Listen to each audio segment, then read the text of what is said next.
Hello, everybody. Sean Zalmanoff here with Next Level Loan Officers Podcast, and we are joined by a special guest today, Derek Fertig. Derek, how are you? I'm good, brother. How are you? Good. Sunny Fort Lauderdale, Florida.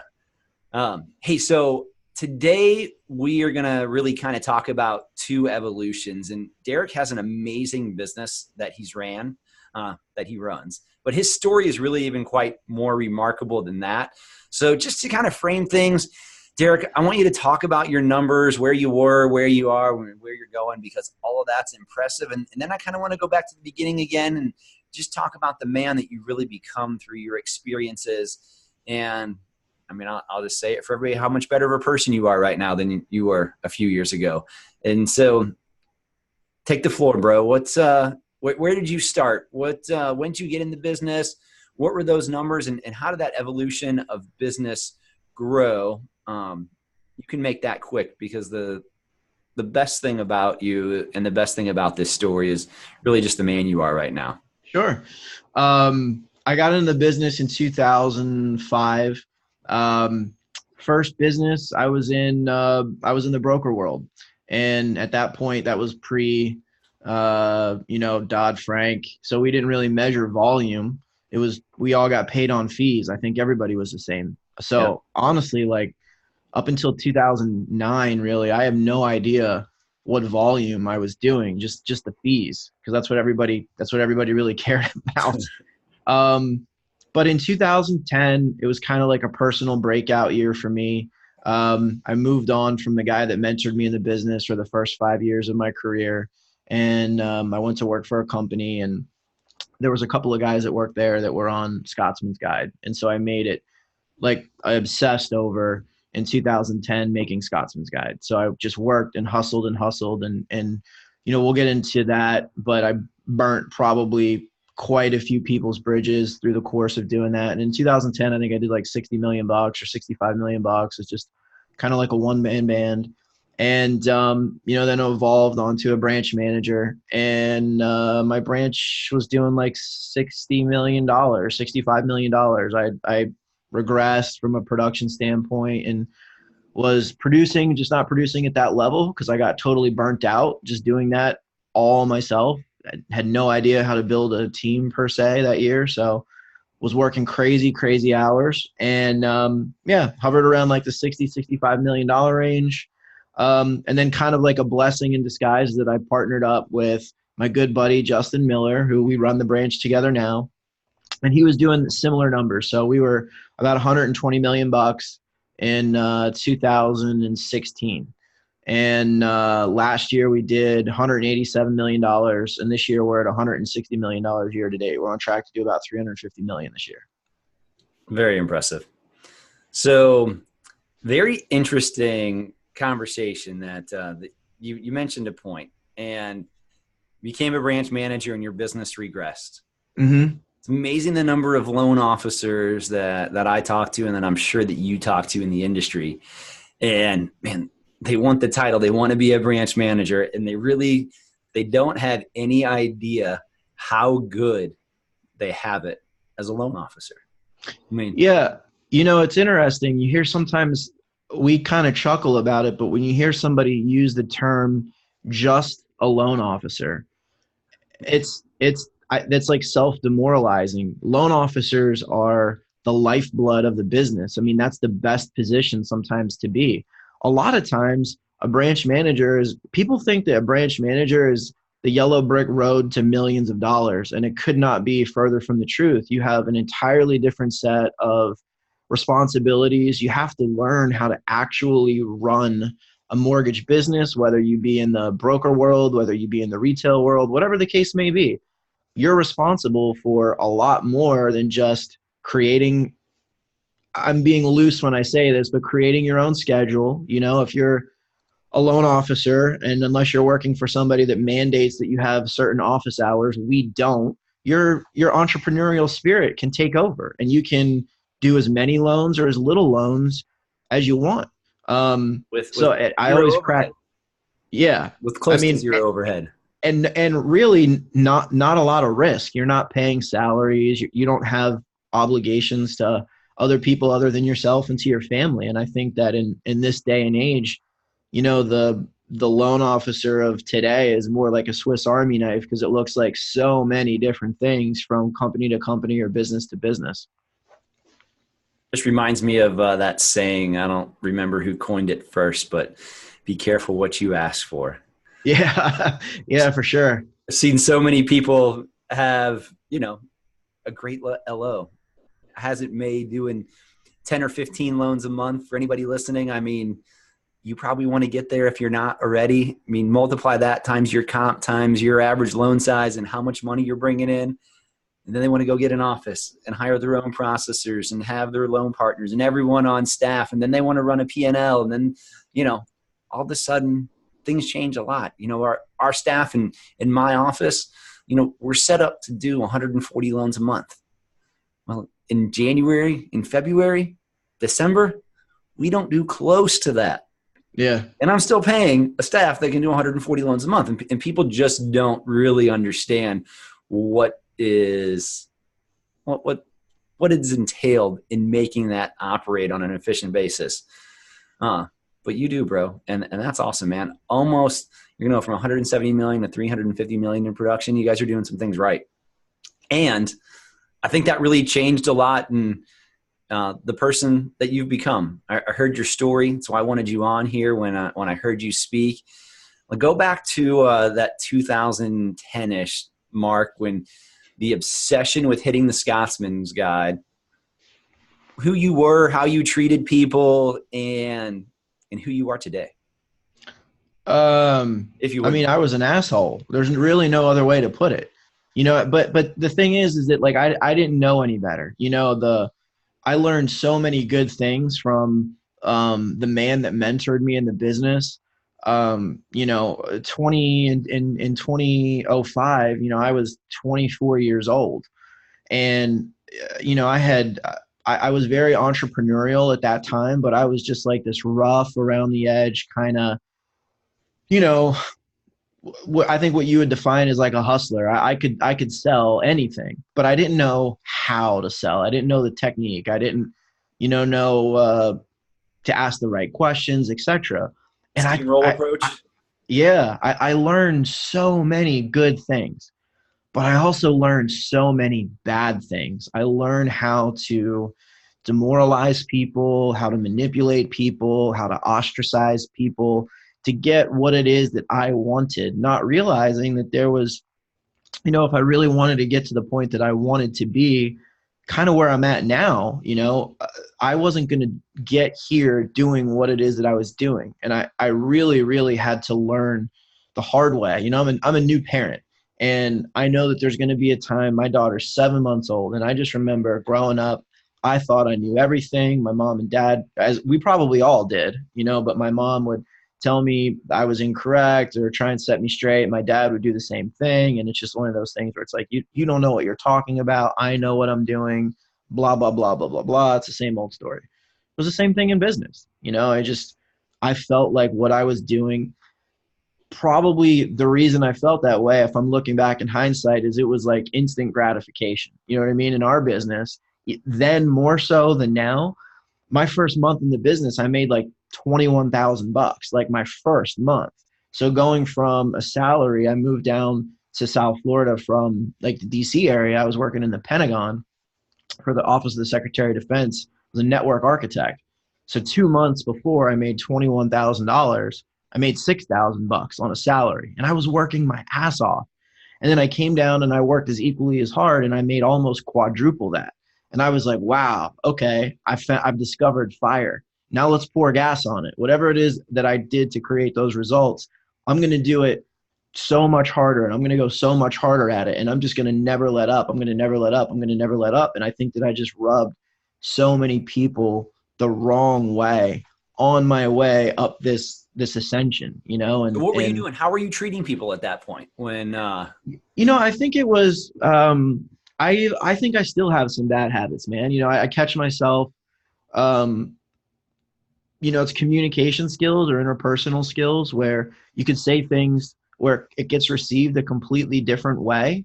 Like, for example, like if a loan was supposed to be submitted in our world, we have deadlines or what we want to be kind of like service level standards. So if, a loan comes into processing, we like for it to be submitted within 48 hours. Well, we're slammed right now. They can't meet the 48-hour deadline. We're at like 72 hours because, our processors have 60, 70 loans apiece. They just can't get through them all as quickly as they once could.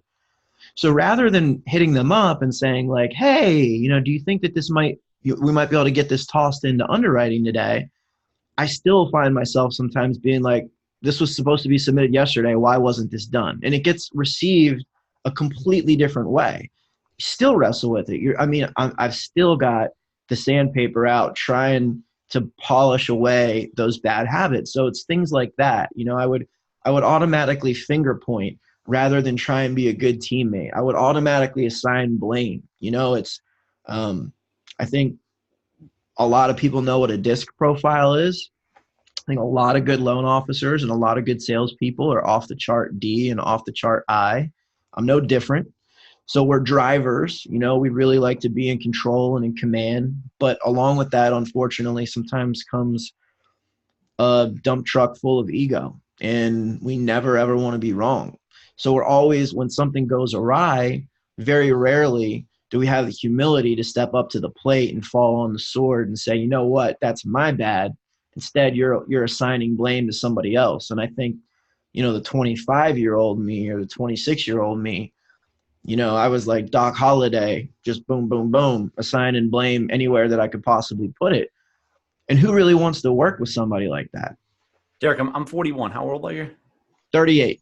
38. So just a couple years. Our journey is very similar in that manner. So I had, up until my early 30s, like I was so focused on the end goal. And for, we've all had the way that we grew up. I grew up in a really moderate middle-class neighborhood. When I was like the poor kid in the neighborhood, my parents just bought the house at the right time. Me too. So they, everybody had more money. They could play the club hockey sports. They could go on the spring break trips. And it just wasn't something that was available to me. And it made me aware of money basically since I can remember. But I remember being 5 or 6 years old and understanding the difference in people who could do what they wanted to and people who couldn't. And it made my drive and focus on that dollar early in my career at the expense of other things. Yeah. And I realized at some point, so, obviously next level, our main thing is coaching loan officers and helping loan officers. But what I realized, I was probably 32 or 33 years old, that I realized how stressed I was. And the thing is the only way that I actually realized how stressed I was is I started learning some better systems. I started implementing some things for true growth in myself and in the business. And all of a sudden I look back and I wasn't all that stressed anymore. And until you're not stressed, you don't really realize how stressed you were, because you learn to live at a threshold that is unhealthy, not only for you, but for everybody else around you. And in the way that we treat people and everything just reflects from that. And, I plowed over people. I was damn good at getting loans closed. Still am. But I do it in a different manner these days. And likewise. I think what you just said resonates a lot with me, because I was the same way. My parents got divorced at a very early age. So each one of them were kind of like single income households for a while. And, when I was like 9, I think, and I moved with my mom to Pittsburgh, and, Pittsburgh then is not what it is now. And there was just not a lot of opportunity. There was nobody there. I'm sure there was people, in every city that just kill it. But in my sphere, I was like the bottom of the totem pole. We didn't have any extra money for anything. I was really big into sports. It was a stretch. I remember when I was like 11 or 12, to get a YMCA membership was like $75 a year. And I had to beg my mom to get this, and $75 in 2000. I mean, that was that must have been 89 or 90. It was a lot of money back then, and she had to just she's like, okay, I'll make it happen. And she literally worked to get me that. And so I saw okay, I associated with, it's not that we can't have these things. You need to work to have these things. And the things that I wanted, for whatever reason, I was attracted to, more of those materialistic things because my friends had some of them. Oh, I'll never forget. Penny Hardaway was like my favorite basketball player growing up. And he came out with his first shoe. These shoes were like $90. And I remember telling my mom I wanted these shoes, and she just started laughing. She's like, $90 for one pair of shoes? That's crazy. And I obsessed over these things. And so she was like, you want them so bad, you earn money and you go buy them. And I was like, okay, that's all you needed to tell me. So I went door knocking around the neighborhood, washing people's cars, cutting people's grass, anything that I could do. I mean, I sold baseball cards. We had a membership to Sam's Club. I used to go to Sam's, buy the big box of combos, and then sell individual packs of combos out of my locker in middle school for triple what the individual price was. So I mean, then I was making $1.50 a day selling snacks. But at least you can't go to jail for selling that out of your locker. No. But this is such a long time ago. But it's okay, I learned very early that you can get these things. You just have to work for them. And sometimes that takes some sacrifice. And I wasn't going to be able to have the same benefits that everybody else was. And I was really, really envious sometimes of my friends at an early age, I remember, because their parents could just give these things to them. And they didn't really value them because it was just expected. Their parents had the means, and it was like, okay, here's something for nothing. And being 10 years old or 12 years old, you don't have the emotional intelligence to sit back and look at that and be like, what's going to happen?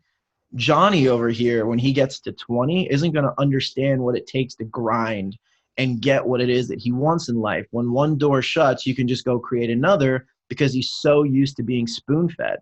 And that became so, I guess you could say, obvious to me as I got older, where none of my friends, quote unquote friends that I grew up with, well, majority of them weren't really doing anything. They weren't, because they didn't know how.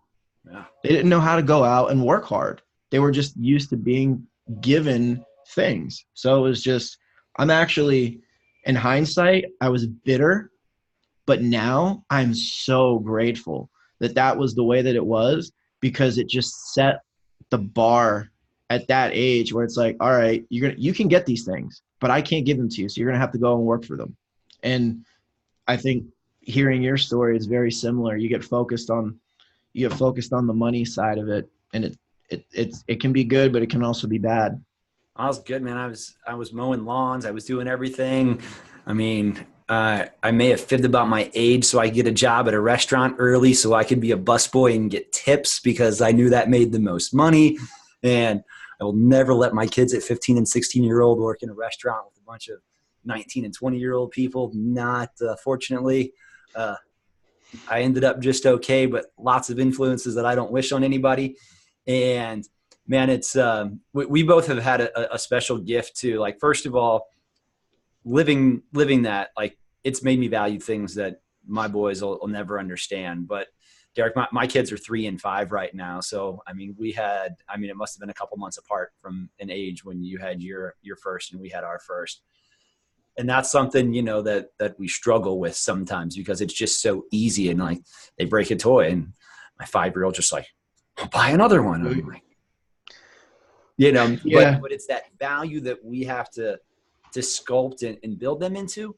But the other thing is, man, I am so glad that, the 37-year-old Sean had the first kid and not the 30-year-old Sean, because I was able to I don't have a lot of wants. I mean, when I'm going to bed at 9:00 on a Friday night, I've had a lot of fun on a lot of Friday nights. I'm not missing going out to bars or going to a party or any of those things because I want to wake up at 5 or 6 the next morning with my kids. And it was really fortunate how my life played out and having kids and later in life, just to be able to be there for them in a different way right now. And it even goes into my mornings. My kids are finishing up summer school right now. And they, I get to work a little after 8:30 every day because that's when their school starts. And I could easily be here at 7:30. I mean, I'm up at 4 and I hit the gym pretty dang early in the morning, but I get to play with them for a couple hours every morning. And like, I just know when I look back on my life that I'm never going to be like, damn, I wish I got to the office a little earlier when they were young. Yeah. This being a new dad, it's relevant. It's hitting a soft spot for me because right before we got on, I'm texting back and forth with my wife, and it's just, there's no such thing as perfect. And when you're not a parent, you have the liberties of just being able to do, for all intents and purposes, whatever you want, whenever you want, because you don't really have any obligations. You can pick up and go away for a weekend. You want to go on date nights as often as you want. It's great. And then your baby comes out and everything changes in an instant. It's just your whole world's completely different. And you know what I'm talking about. So I'm not telling you anything that you don't know. You have 2 kids. I have 1. Wait and till I'm the second one comes, man. It changes again. Yeah. I'm having to really take a deep look at myself. And it's tough because it's like I feel like we're doing the right things, and I know that I'm such a different person than what I was, 5 years ago, 6 years ago, and I feel myself having to change yet again. And you get in your uncomfortable zone because you're making sacrifices that, I wouldn't say it's a sacrifice. You're making a trade-off. You have to balance your time differently. I mean, is spending time with my daughter a sacrifice? No way. But it's reprioritizing what used to be paramount, which is like building this business, and now it's like, now I have this little girl at home that I walk in the door and she's not walking yet, but she's in her pack and play and she's standing up for the first time and she sees me come home and she smiles, and it's just a level of, it's nothing can take that away. And then you're like, oh gosh, I need to go home. And it goes from needing to go home to wanting to go home because I want to be with my family. I want to be with my wife. And it's this balance, man. It's just like a constant like tug of war or tug of rope, where trying to find that, it's so cliche to say, but that work-life balance. Like, how do I give 100% while I'm here? It's 11:30 here in Florida. I've been here since 8:45. I've been up since 6 in the morning, playing with her, changing her, getting her ready for the day. And it's like, how do I get every ounce of juice that I possibly can while I'm here? And I'm exhausted when I leave here, and then go home and then give more, you know what I mean? And then it's tough. I think that every new father or every parent or mother goes through that. And it's just like, I want to be a good leader, and I want to set a good expectation here and be a good role model here, be a good teammate to all my teammates here. I don't, and I think also sometimes guilt sets in. I don't want people to think that like I'm not working hard. You know what I mean? And I think personally, I wrestle with that. Like sometimes I'm like, man, I don't want to leave because I don't want to make it look like I'm not here or I'm not available for my team. And, we wrestle with that, man. It's struggling with that a little bit, current situation. Well, so I have a few suggestions that I've built on over the last 5 years with having a child, because it definitely changed the amount of hours that I put in. And I mean, number one, like I used to think I had to be at the office before everyone and stay later than everyone else. Ditto. That's not true. I didn't used to work near as efficiently as I do. I get more done in my 8 hours at work than most people get done in 2 days right now. And the other thing is that just the way that you lead and the way that you're leading right now, and then that I lead here, man, I am just making sure that my people are happy and taken care of. And you know what? Like, I'm a cooler guy when I'm working 8 hours a day here at the office, and I put in some time after the kids go to bed, a few days a week, because I've got my mortgage business. We've got next level loan officers. There's a lot of things that I have going on. Yeah. And I know there's a lot of people that say, and coaches out there that will tell you, hey, man, if you're working more than, 32 hours a week, you're an idiot or you shouldn't be doing that, man. That's just not the case. Like, we got to hustle and you got to grind. And if those two things, those aren't bad words. I mean, those make us the people that we are, and helps us really set the example. Right. But I've laid out those systems to be so efficient at work most of the time. still get distracted. And really, like, it doesn't change how it is for anybody. I mean, people know, don't email me if you need to get a hold of me. Text me. So somebody needs me at 6 o'clock at night, more times than not, like if it's one of my loan officers, I'm right there for you. I can answer that in a few seconds. And it just changes the way that we really set it up to be there for them. And on top of it, man, 7 months old. So you're probably helping your wife out and getting up once or twice a night now, or is your baby sleeping all the way through the night yet? She's starting to now. So we're, last night she slept pretty much all through the night. But that's the other thing. It's like my wife actually works with us, so she's on our team too. So I feel like it's an advantage because unfortunately, sometimes a lot of our conversations revolve around work. When I'm home, but it's really tough for me to like hit the off button. It's like my mind, just the way that I'm wired, I'm just constantly thinking about everybody else. I'm thinking about the business. I'm thinking about our team, trying to do things that, I remember things that rub me the wrong way when I wish somebody would lead me the way that I want to lead now. Recognize the smaller things. I try to personally reach out to people on their birthdays or, they have a great month. I don't just send some canned email. I send a really nice text message and let them know how proud of them I am. And it's just, I personally feel like you can't do that if like whenever you leave, you're like, okay, I'm done. I'm done now. But the entrepreneur in you will not allow you to do that. No. And it's like sometimes that's tough because that's a gift. It's a gift, but it can sometimes also be a curse. The gift is it's gotten us where we're at, helped us create a life for ourselves and our families and sometimes the people around us. Like you said something just a minute ago and it kind of dawned on me. One thing that I used to do is I used to just like work for myself. The end result was me. What was good for me? What was good for my pocket? What was good for my bank account? How many personal accolades could I stack up? Could I post on social media that I did this, that I accomplished this? And now I just like, I don't care. Like personal stuff, like the personal accolade, I just don't care. Like it just doesn't mean anything to me anymore. It's like, I want, how many people can I send out good messages about? Like these people had personal records last month. These people's lives were changed. At the end of the day, are they in a better place now than when we found them or when our paths crossed? Are we able to leave people in a better place than where we found them? And that's more like what I get the most gratification out now is, dude on the team hits me up and is like, man, I can't, I'm looking at my pipeline and I just can't believe this. This is a dream come true. You can't, there's no, for me now, there's no amount of volume that I could personally close that would give me that, like it sounds sappy, but it's like, I almost want to cry because it's like what we're doing is it's so, I don't know what the word is. It's just so, that's the gratification. You know what I mean? If that's a love language, that would be one of those love languages to where you're just so happy for the people that you're around. And then it just makes you want to do even more.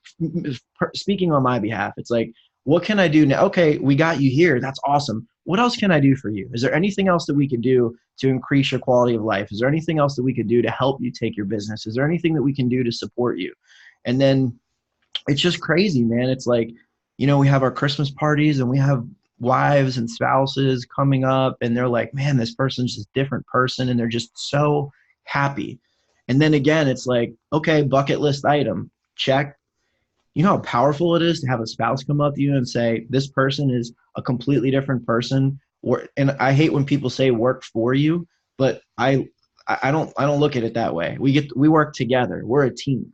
Nobody works, for me. I hate like, oh, I'm this person's boss. I'm, this, that puts me in the mindset up here of like, that's the old me.